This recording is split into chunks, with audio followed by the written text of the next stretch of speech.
So, as per usual, I am on Hollywood Boulevard and I just saw a movie. I just saw Sinners, directed and written by Ryan Coogler, and I just kind of wanted to come and share my thoughts.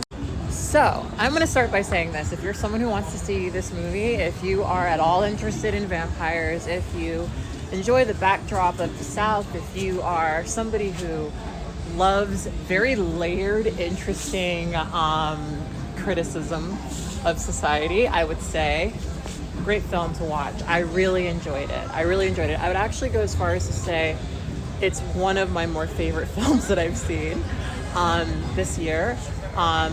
Tempted to say my favorite, not quite sure if I would go that far yet, but I really enjoyed it. I really immensely enjoyed it. It's a film that kind of is about, I would say, black men and their relationship with many things. A lot of the characters kind of stand in to, I would say, represent a lot of the sort of choices a lot of black men sort of come up into. It also represents a lot of our interpersonal interactions, especially when navigating through white supremacy. There's a very interesting scene where there's a main guy who is like the guy who's a vampire. He's a white dude who is, I'm pretty sure, an Irish immigrant. He's supposed to be an Irish immigrant. There is a cover. If you are a fan of the Rocky Road to Dublin, you will see there's a great cover in this movie that he sings. But he's an Irish immigrant, and he knocks on a door of this white couple, right? Because he is running in the sun and desperate for shelter. So he opens up the door and he sees this white couple, and he peers over their shoulder and he sees that they have Ku Klux Klan hoods, right? He's trying to beg them to let him in because, well, that's what you have to do with a vampire. You have to let them in. You have to give them permission to let them come in, right? And so once he sees that these guys are like undercover Ku Klux Klan members, he realizes that he can lean into their racism. And so he says that he was actually hunted down by some Native Americans, right? So they let him in. So a couple minutes later, there's a group of Native Americans who come and they say that they're in pursuit of someone, right? Who are they in pursuit of? Well, someone who doesn't appear to be what they seem, right? Someone who's very clearly a vampire. And it's kind of insinuated in this interaction that Native Americans actually know what the fuck is going on. Not only that, but they're particularly good at hunting them. And there's just a great little scene of like, here they are. These Native Americans came and basically warned them like, hey, someone is out to kill you. You're in danger, right? And they couldn't allow their racism to subside and like see what was actually going on. And I thought it was just a very interesting point, right?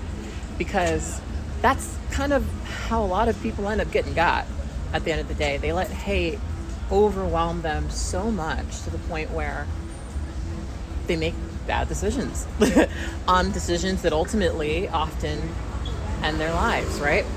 And so I actually thought that it was a really interesting commentary on a lot of those sort of interactions. I've got a lot of other things to say about some other things in this film. I'm debating whether or not I want to make a video for Movies in My Closet about this.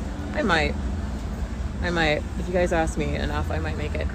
Because there's literally a lot to talk about. I also really appreciated the depiction of Asian Southern folks in this film, because you don't really see that. A lot of depictions of the South during this time, because this film takes place in Mississippi, a lot of depictions of the South, they often, I would say, don't really present, at least the experience that I've had interacting with Asian folks from the South, who, believe it or not, like most people in, America, more often than not try to some degree assimilate, right? It initially kind of shocked me to hear an Asian woman on screen speaking in a Southern accent, right? But of course, I know plenty of Asian folks who are from the South who have Southern accents, right?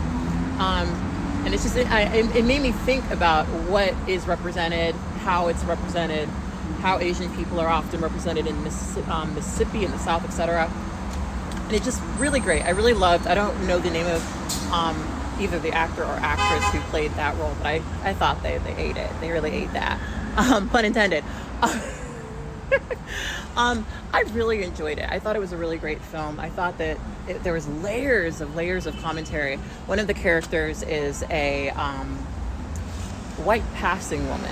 She's a white passing woman, and she is really the reason why a lot of the bullshit happens. I won't give you the whole story, but basically, long story short, there's a Ryan Coogler's character is setting up a juke joint. Juke joint is basically where black folks came and like drank and had a good time, and it was kind of that sort of thing. So they're trying to set that up, right? And let's just say shit goes awry.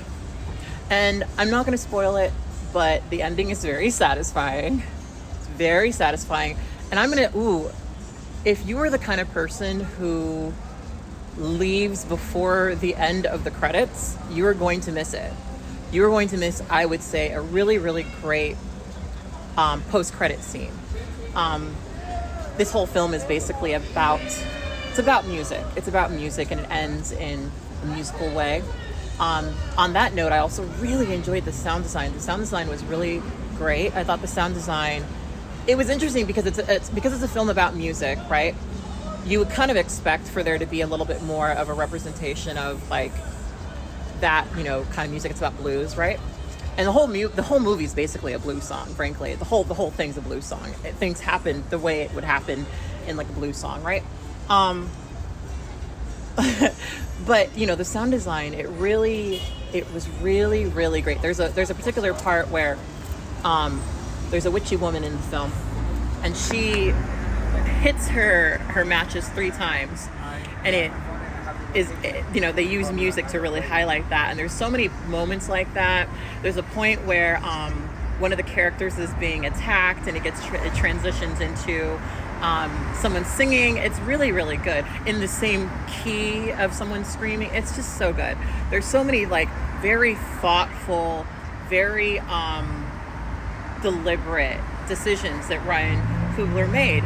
And I really thought, of the things that I've seen, it was one of the most intentional, layered things I've seen in a bit. There's lots of subtext in this film. But it's also, I mean, it's not that deep. At the end of the day, it is kind of like a dude beat him up kind of movie in some ways. But it's so much more than that. I mean, I'm going to walk that back a bit. I wouldn't even say it's really that. It is definitely a film that ends with the male lead. Well, there's like really, you could argue there's 2 male leads, but one of the male leads doing a big Duty McDuderson kind of thing. But it's a very satisfying Duty McDuderson kind of thing. And you know, really, it's a film that has it uses a lot of like Christian, how to say this, if you were raised Christian, you're gonna understand a lot about this, right?